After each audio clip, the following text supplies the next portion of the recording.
you want to move your life forward in the most positive way using astrology, then let's talk about the astrological patterns for April 2020. Well, we begin the month in the middle of a pandemic, dealing with high emergency and a lot of stress.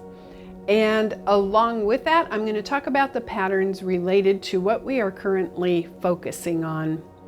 Early in the month, on April 3rd, Venus enters Gemini.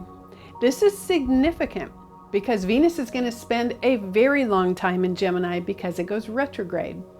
It won't leave the sign until the first part of August. Normally, Venus would just spend a month in a sign, and in this case, it's going to be all of April, May, June, July, and the first week of August. Now, Venus in Gemini is going to bring an adjustment in our social patterns and in our communication styles, because that's what Gemini is about. Venus is a social planet and Gemini is communication.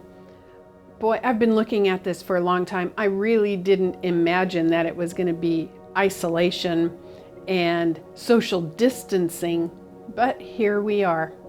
Now, we're going to need to learn how to connect with each other, soul to soul, even if we don't get to touch some of the people that we love or be close to them. There is a gigantic adjustment taking place, and we're going to have to do our very best.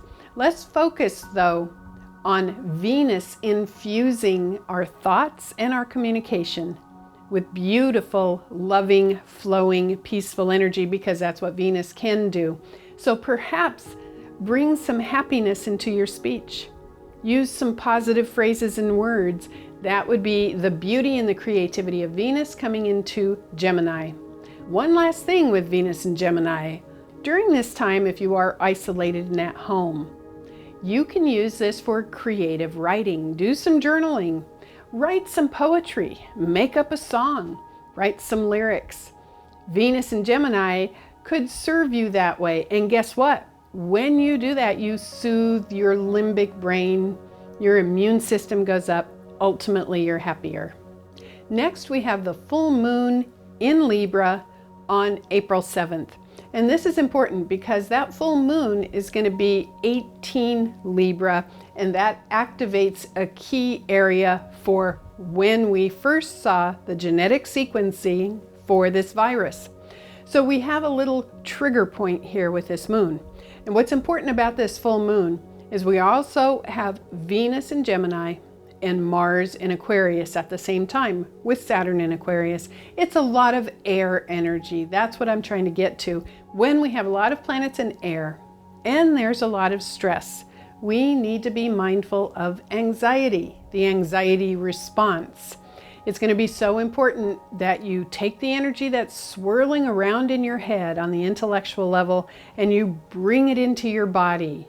That's what will be important about that full moon in Libra, and that you do something with it on the physical plane. The other thing that will be important is that you bring yourself back to the now. Anxiety response really kicks in when you jump forward out of the now into a projected danger zone in the future that isn't here yet. So be mindful and try to steer away from anxiety by taking a deep breath, making a pause, bringing yourself back to the now, and bringing your energy into your body, especially around that full moon. And then towards the end of April, on the 22nd, we have a new moon in Taurus. And what is significant about that new moon is that Mercury will be at 20 degrees Aries once again, keying the sensitive zone for this virus. I am projecting we have good news at that time. I'm wondering if when Mercury hits that point, we have an announcement about a drug therapy that works beautifully and is circulating powerfully.